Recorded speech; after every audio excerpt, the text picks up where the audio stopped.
Claudia, ¿cómo estás? Buenas noches, gracias por aceptar esta entrevista. Hola, buenas noches. ¿Cómo va? Todo bien. Bueno, queríamos saber, ya van varios meses de la guerra en Ucrania, ¿cuál es la situación actual? Bueno, efectivamente es una guerra que se está prolongando más de lo que se suponía que iba, o por lo menos la hipótesis que había, que era que Rusia iba a tratar de hacer una guerra rápida, iba a tratar de aprovechar su superioridad militar sobre Ucrania y tratar de imponer otras condiciones con una operación menos costosa. Bueno, eso no sucedió. Y entonces estamos en un conflicto donde el ejército ruso efectivamente tiene una superioridad militar muy importante, pero encontró una resistencia que no esperaba, y atrás del ejército ucraniano están actuando muy fuertemente las potencias occidentales de la OTAN y sobre todo Estados Unidos, Alemania, ¿no? Proveyendo de armamento muy, muy moderno, de entrenamiento. Y entonces eso está generando una situación que se está prolongando en el tiempo porque ni Rusia puede imponer, digamos, sus objetivos, y habría que discutir en última instancia cuáles son, porque es tema de discusión, y tampoco Ucrania puede derrotar al ejército ruso, y entonces hay una especie de empantanamiento donde ninguno aparentemente tiene el incentivo como para sentarse a negociar una solución diplomática, ¿no? Entonces, si miramos cómo fue evolucionando el conflicto, primero el ataque estaba centrado, fue un ataque como desde varios ángulos, centrados en las grandes ciudades, ¿no? Se llegó hasta atacar a la capital, a Kiev, etcétera, y ahora estamos viendo que la batalla, digamos, se está concentrando en el este de Ucrania. Entonces hay una discusión si es solo recuperar o consolidar el control ruso en la zona del Donbass, o si entonces va a ser un intento de ocupar todavía más territorio, ¿no? Entonces, esa es la discusión que hay. O sea, es una guerra claramente reaccionaria al servicio de conseguir objetivos favorables al capitalismo ruso en su disputa que tiene por tener un lugar más relevante en sus relaciones interestatales, ¿no? Entonces, para entender hasta el final por qué no es solo un conflicto o una guerra de Rusia contra Ucrania, hay que comprender el contexto histórico, geopolítico, y en ese contexto está una política que viene sosteniendo Estados Unidos al frente, digamos, de la OTAN, que es como el brazo armado de la hegemonía norteamericana, de ir cercando a Rusia y avanzando la OTAN hacia la frontera misma de Rusia. Eso de ninguna manera justifica la invasión de Putin, por eso digo que es una guerra absolutamente reaccionaria, pero permite comprender por qué atrás de Ucrania, que es un país que no tiene más significación que esta relación de ser el vecino de Rusia, está actuando todo el imperialismo occidental.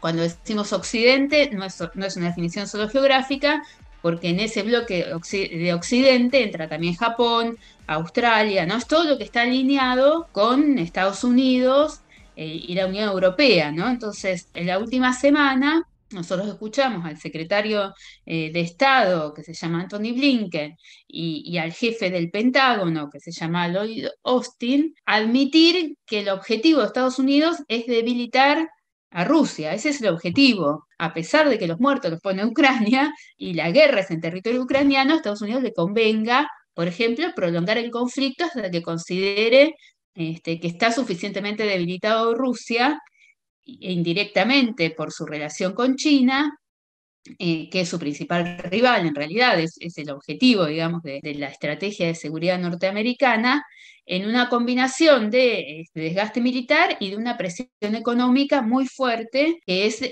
la forma, digamos, con que Estados Unidos decidió presionar a Rusia, ¿no? Recordemos que tanto Estados Unidos como el conjunto de la OTAN no están interviniendo en sentido militar directo, o sea, no están atacando a Rusia, no están bombardeando a Rusia, ni hay tropas de ningún país imperialista directamente en el territorio ucraniano, actúan a través del ejército ucraniano y a través de una forma de guerra que no es directamente militar, pero que es un acto de agresión muy importante, que son las sanciones económicas. Esto que está pasando, o sea, vos dijiste, bueno, no mandaron tropas, pero del principio a la guerra a hoy, ¿hubo un cambio de la posición de Estados Unidos? Esa línea roja, digamos, de no intervenir directamente, esa línea sigue existiendo.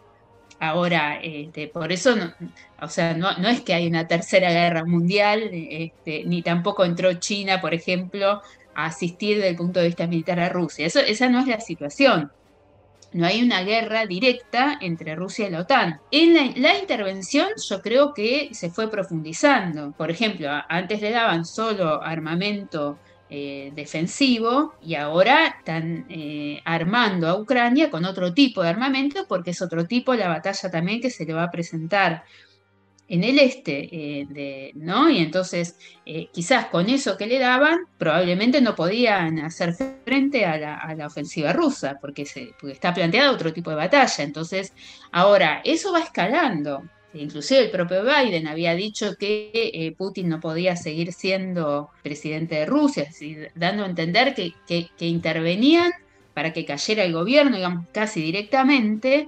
La OTAN le declaró una guerra a Rusia por intermediarios y entonces en el discurso a plantearse, bueno, el peligro de tercera guerra mundial, ¿no? Y el peligro concreto nuclear porque son potencias nucleares. Ese riesgo de escalada está inscripto en la dinámica también del conflicto. Abre un periodo de crisis, de enfrentamientos y de mucha también tensión, no solo interestatal y militar, sino también económica, como estamos viendo el efecto que tiene en la economía en general la guerra, ¿no? Profundizando tendencias que ya venían.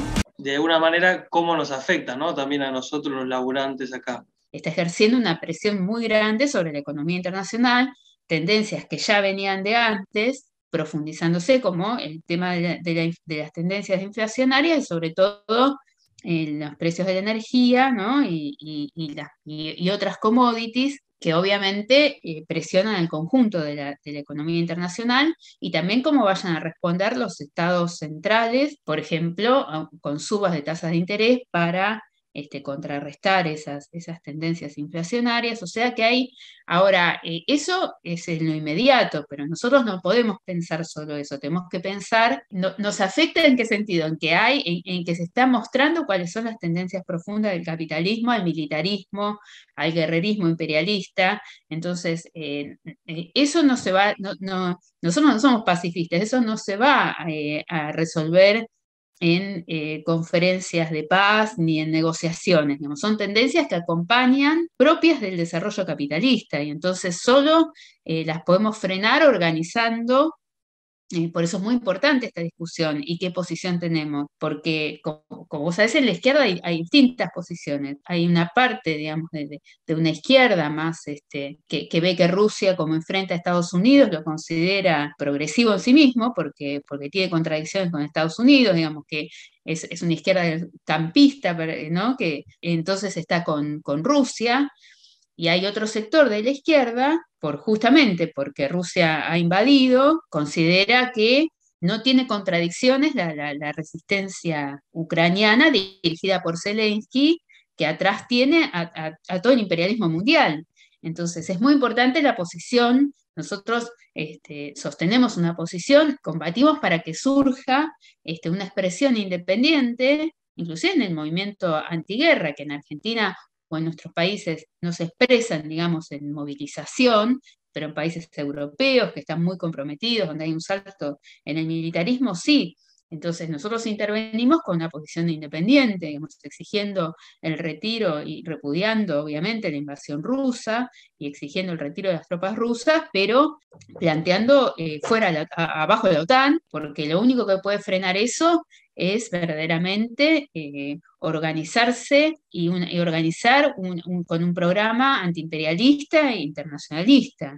¿No? Nosotros tenemos que pensarlo estratégicamente. En el corto plazo puede ser que haga subir los precios de las materias primas, pero lo que está en juego es que los imperialismos se están armando y es que, por ejemplo, Argentina se expresa, digamos, en la política exterior argentina, lo que implica la sumisión, el pacto de coloniaje, digamos, con el FMI, ¿no? Que se ve en las posiciones de Argentina, por ejemplo, ha votado con Estados Unidos una votación escandalosa, que fue separar a Rusia del Consejo de la Comisión de Derechos Humanos sin ni siquiera probar las acusaciones que se le estaban haciendo, ¿no? Cuando vos ves los que votaron a favor, o sea, no hay ninguna motivación moral para Estados Unidos para promover esa votación, sino que tiene que ver con alineamientos, ¿no? Porque en circunstancias similares, crímenes de guerra similares cometidos por aliados de Estados Unidos como Israel, Estados Unidos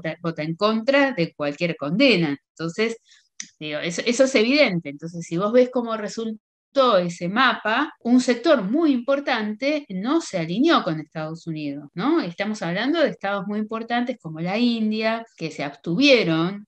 Entonces, digo, eso muestra las contradicciones que hay y que no es que, digamos, hay un alineamiento automático con Estados Unidos. Por ejemplo, en América Latina, México se abstuvo, Brasil se abstuvo, y en esa votación Argentina votó con Estados Unidos, porque justamente también por esta relación que tiene de una sumisión más profunda a partir del pacto con el FMI, ¿no? Entonces, todas esas cosas hacen que nosotros como izquierda y como revolucionarios, digamos, no solo los efectos inmediatos de la guerra, sino qué implica, qué periodo histórico se abre, ¿no? Entonces, por eso retomamos, digamos, la definición clásica de Lenin, ¿no? De esa reactualización de una época de crisis y guerras y revoluciones, donde las crisis ya están, ¿no? Fue la crisis de 2008, la pandemia, las guerras están bastante, y las revoluciones, veremos, están creando condiciones y ha habido muchas respuestas de lucha de clases que pueden eventualmente llevar a abrir procesos revolucionarios, ¿no? Entonces, nosotros pensamos con eso en la cabeza, ¿no? No solo la cosa inmediata puede significar para nuestra vida cotidiana que ya está teniendo, pero eso mismo puede generar crisis política, puede generar lucha de clases, ¿no? Ya vimos, no sé, por ejemplo, en Perú, no sé, en Sri Lanka, hay muchos lugares donde ya esas condiciones de alta inflación, de deterioro de las condiciones de vida, lleva también a respuestas de la lucha de clases, ¿no? Bueno, Claudia, muchas gracias. Vamos a seguir hablando, obviamente, de este tema que, como bien decís, no terminó y va a dar mucho para hablar. Te agradecemos mucho por esta entrevista. Bueno, cómo no, cuando gusten, hasta luego.